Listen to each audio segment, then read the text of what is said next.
grateful to have someone with such proven success here. Thank you for being with us, Dr. Jenner.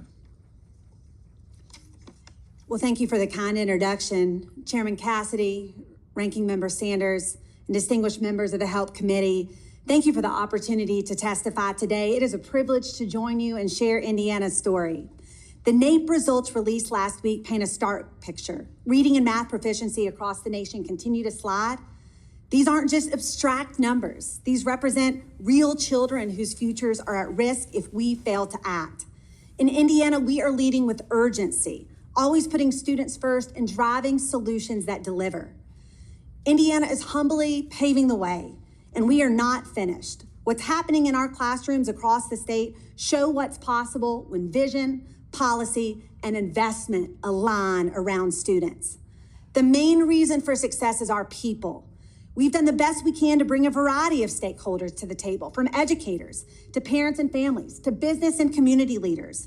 The most important work happening in Indiana is at the community level. And part of my job is to get barriers and bureaucracy out of the way as quickly as possible so they can lead. Let's start with reading. Even prior to the pandemic, our reading scores were declining. The pandemic exacerbated our decline. We reviewed our data, studied reading success stories like Mississippi, set a big reading goal, then got to work. Over the past 3 years, Indiana rebuilt early literacy based on the science of reading. Backed by a major public-private partnership with Lilly Endowment, we have trained thousands of teachers, expanded coaching, and districts are adopting evidence-based materials. I'm proud of Hoosiers because the work is paying off. This year, we saw a nearly 5% increase, which is our largest single-year gain ever by far. 87% of our third graders passed Indiana's reading assessment. And while we celebrated this, in so many ways, it feels like we're just getting started. We will not slow down until every child in Indiana is reading. While we've seen student outcomes improve for nearly every single data point, we have yet to move the needle for some of our secondary students who continue to struggle with reading. That's why we're deploying an outcomes-based contracting pilot, specifically for middle school reading in areas like tutoring and targeted interventions. Billions of dollars flow in the education space, and every vendor comes in and says they're the best thing since sliced bread. So let's have them put their money where their mouth is. We will only pay if a partner helps us deliver outcomes for our students. It's our responsibility to make sure in Indiana we are getting a return on investment. We are also rethinking high school. Thousands of Hoosiers weighed in about how we can make the high school experience better. We overhauled our diplomas, added outcomes-based incentives to our school funding formulas, and ensured the connection to school accountability. Our new diploma seals provide students and families with a recipe for success, whether they plan to continue their education, go straight into a career, or serve in our nation's military. Enroll, employ, enlist. These readiness seals prioritize rigorous, personalized coursework, skill development, quality work-based learning, and tangible credentials of value.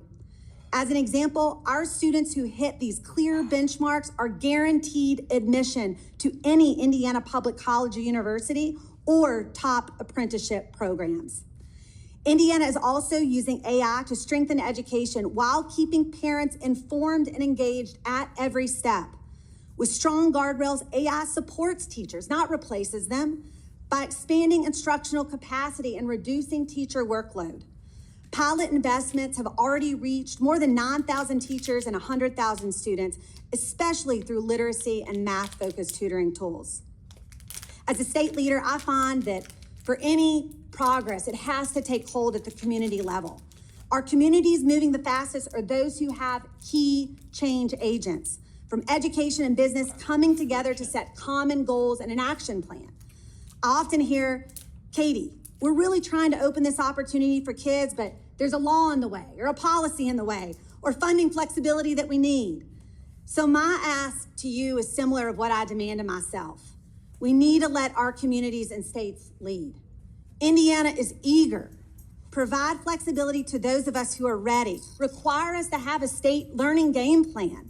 Require us to show you and America's taxpayers the return on investment for the billions of dollars. Indiana's educators, families, and communities are proving that progress is possible.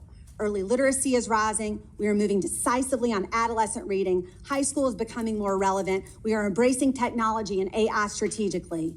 With thoughtful flexibility, we can keep building momentum, replacing bureaucracy with results for our students. Thank you.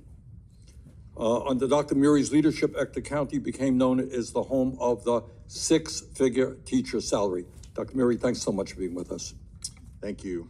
Chairman Cassidy, Ranking Member Sanders, and committee members, it's an honor to be with you today. For 37 years, I served this country from teacher to superintendent, served the students of this nation, so it's nice to represent them before you today. Most recently as superintendent in Odessa, best known for gas and oil production and Friday night lights. Certainly football on the gridiron was important.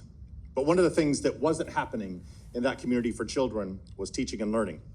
So when I arrived in Ector County Independent School District in the summer of 2019, I was faced with 34,000 students, a staff of 4,200, 45 schools. 20 of those schools were ranked D or F by the state of Texas, with 16 of those schools receiving an F rating. And so as I dug in with the team that I worked with, I quickly discovered that one of the primary reasons that those schools were failing was a simple lack of teachers. On the first day of school in August of 2019, we had 350 teacher vacancies. 18% of the classrooms in our school district did not have a teacher on the first day, the 10th day, the 50th day, or the 90th day. We did not fill those vacancies that year. And so we knew we had to do something about it. And so we developed a strategic plan that focused on some of the things that were broken in our system. One of my favorite quotes is from Edwards Deming. Your organization is perfectly designed to achieve the results that you're achieving. And we were achieving an 18% vacancy rate. We were achieving 16 of our schools receiving an F, and we had to do something about it. So we went to work to change the design of our organization.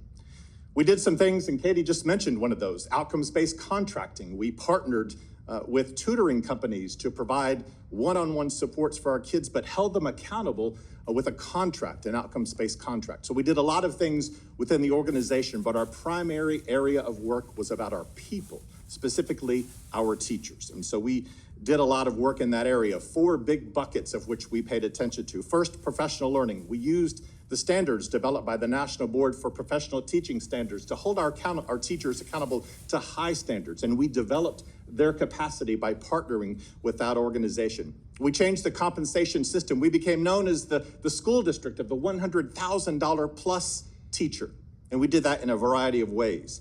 We developed a stackable compensation strategy, so teachers had multiple ways to earn compensation.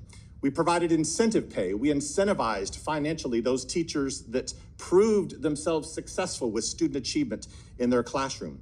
We incentivized our very best, most effective teachers to move to areas in our community to serve the most challenging students and populations that we had within our community.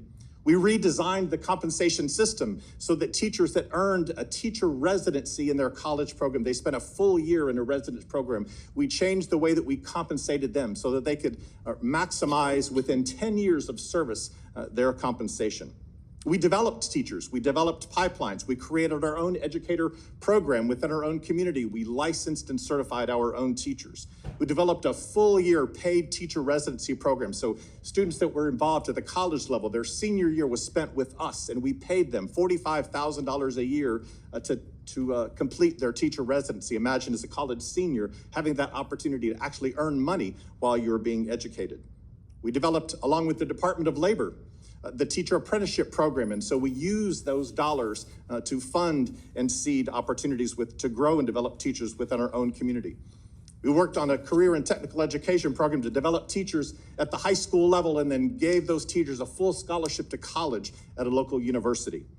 And then we redesigned the traditional role of the teacher. Gone was the teacher that taught all day long, and we introduced an opportunity which our most effective teachers taught for 50% of their day, and then they spent the other 50% of their day embedded in coaching and developing their peers. We call that work opportunity culture, developed by an organization in North Carolina called Public Impact. Powerful results for students for that. So what are those results? The percentage of high school students attaining their college career military readiness level in Texas in our own school district jumped from 56% of our students in 2019 to 93% of our students considered post-secondary ready by the time they graduated. Kindergarten readiness jumped from 36% in 2019 to 57% of our students being ready to learn at the age of 5. Our graduation rate was the highest in 23 years after making these investments in children. And then we were recognized by Harvard University and Stanford for our NAEP results. While the country went down, our students increased. And so those investments that we made in children made a difference. And so as we think about this work today, I would offer some recommendations. One is hold our teachers to high standards, validate and recognize and honor the profession that is teaching. Validate, honor, and recognize our principals, the two most important factors that we have in public schools today, teachers and principals. Educating them, informing them, holding them, molding them, shaping them, and improving them, but valuing them in our society is one of the greatest things that we can do. Thank you for this opportunity to share today.